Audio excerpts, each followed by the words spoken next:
It's American Heart Month, and I'm at Desert Medical Imaging in Indian Wells because I have a strong family history of heart disease. I'm going to be undergoing a comprehensive heart exam today, so I'm joined with Dr. Feller. So tell us a little bit about the exam that I'm going to be undergoing today.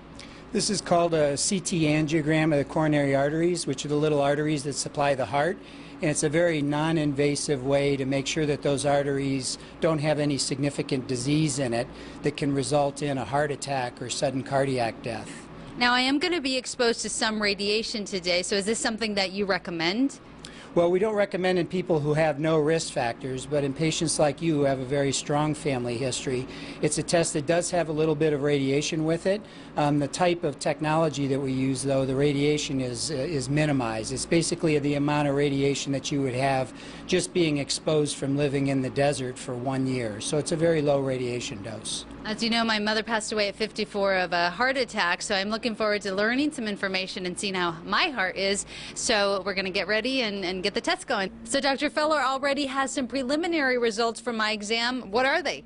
Everything looks good.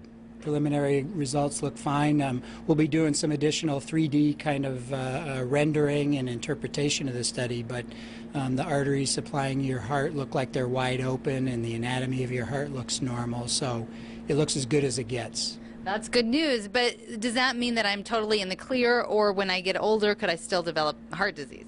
Well, at least at this point, there's over a 99% chance that you don't have any coronary artery disease. So when the test is normal like this, it's really the most powerful.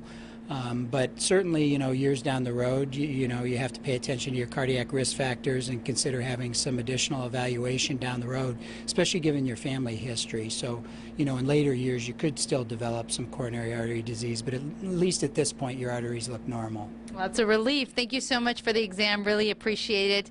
And if you're interested in this exam or learning if you're a candidate for it, you can go to their website, desertmedicalimaging.com. Again, they're located in Indian Wells. Now back to you. Your heart healthy.